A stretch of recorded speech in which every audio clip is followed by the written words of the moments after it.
I'm Dale Dougherty, and here at National Maker Faire at UDC, and have here Kumar Garg, who works for the White House Office of Science and Technology Policy. And Kumar is, again, one of a couple people that have worked behind the scenes, I think, to make a number of important things happen. Last year, it was the White House Maker Faire. And it was a wonderful celebration of making at the White House and bringing makers there. And this year we're here at University of District Columbia, and we have all this going on, lots of people walking through. And to be honest, it looks more like a maker fair. It's open to the public. Why did we make that change this year? Well, I think, last year the president held the first ever White House Maker Faire, and really the idea behind it, and the president had this amazing interaction with an 18-foot electronic giraffe named Russell that came from the Bay Area. And he also got to meet these wonderful young girls who said to him, why start a paper route when you can start a robotics company? So it was an amazing event. But what was really powerful about the event is the president talked about how we need to really build a nation of makers, that we all have a responsibility to give more kids, more adults, more entrepreneurs access to the tools, the experiences, and the mentors to allow them to make things that they want. And the reason why that's important is because working with your hands, designing these different things can have a big impact in where American innovation lives into our future. In the past sort of decade, the president, when he was walking around, had this amazing interaction with the folks at the MIT mobile lab.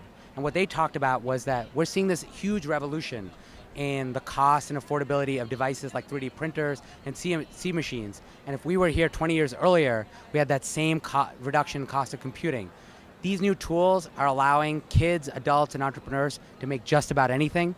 But it's on us to make sure that all kids have access to these tools. It's on us to make sure that this starts to integrate with the way kids learn every day, in school, out of school. And celebrations like this are so powerful because what you're seeing are libraries, you're seeing museums, you're seeing cultural centers, everybody getting involved.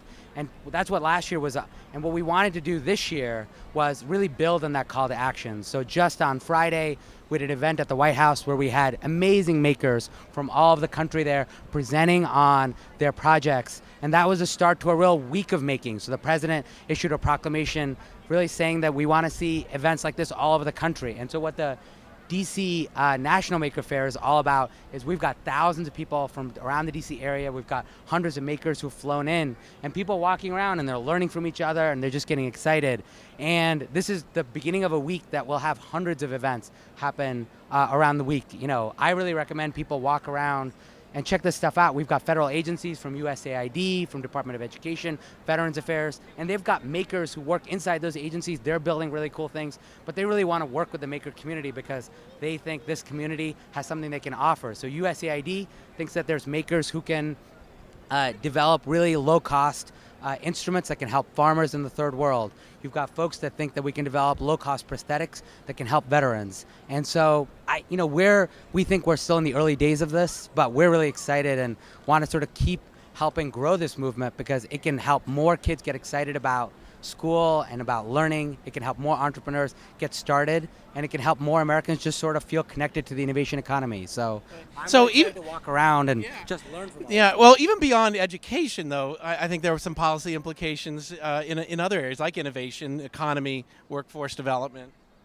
Yeah, and so I think for workers, so there's this amazing program in Pittsburgh called Made Right Here, and it works with folks who are working in the union movement that start to work with the startup community, and they get access to a whole bunch of these skills. And these, union workers are relearning and learning a lot of these maker skills. So I think there's a really strong workforce development story here. I think that, this is something that can really start to become a set of tools and technologies that a lot of students interact with. We had what we announced on Friday is that 70 colleges and universities are going to do more to build maker spaces on their campuses. So students are doing this stuff. You've got things like Georgia Tech that they have an invention studio. So you've got students from the engineering lab, from the art lab, all working together on making really cool projects. One thing that I found really cool on campus when I was in college was the fact that what sucked me into computer science was that you started designing your program in the first day of school, and then you got to see immediately whether it worked or not. That sort of try, iterate, fail, build ends up being really engaging. And so I actually think that these experiences around design courses can be really powerful. We have over a whole bunch of superintendents. We had over 100 superintendents commit to bringing more of this stuff into school. So how do we have more capstone design courses in high school so you can do this work? How do we have more maker spaces? And we've got a lot of teachers walking around who are doing this stuff who really believe in this. So I actually think this can become a really core part of the learning experience, and it gets kids more engaged because, you know, a lot of learning is about intrinsic motivation. You really want to learn, and so I think there's something really powerful that the maker movement can integrate with the broader education conversation. Yeah, and I think one of the things we see about the maker movement is sort of self-organized, people taking initiative to do a lot of good things. It's widely distributed. It happens all over. And I think one of the roles of that I see that the White House and others is to help network some of these different efforts together, to connect them so that universities are talking together about what they're doing. They're not doing it in isolation. Yeah, and a lot of times that when mayors learn about this work, they get really excited about it. So, we had this amazing thing a year ago where we invited all these mayors to the White House Maker Faire, and they were meeting their own constituents that had been doing amazing things. And they were like, we have to build this more into our overall regional economic development strategy. So part of, I think, is this learning about what's actually already going on and then starting to think even bigger. So, we have a bunch of places. So Indianapolis, for example, is creating this huge industrial incubator and makerspace that's 90,000 square feet. That's going to help entrepreneurs, others, makers have access to that space. So I think mayors and regional leaders can play a huge role, and a lot of them are already playing this role. We have a number of organizations that are launching playbooks to make it easier for one mayor to learn about what's going on in other communities so that we don't have to learn all this stuff over again.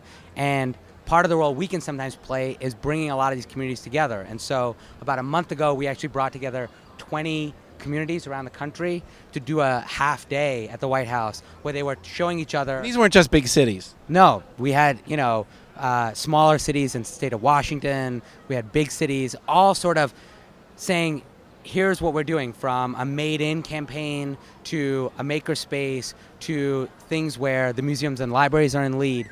And what was really powerful was everybody walked away with something they weren't doing in their community that they were like, furiously scribbling down notes and they wanted to bring back. So that's another role that we can just play, which is, hey, have you heard about this? And, events like this can also be a place where people can learn from each other. Yeah. Good. Well, thank you, Kumar, for explaining this. And thank you, Dale, for everything you're doing. No. I think what the maker community always needs are the Johnny Appleseeds that sort of go around and tell more people to do this work. And we're thankful that it's happening here, and it can be an important part of the American story. Great. Thank you. No.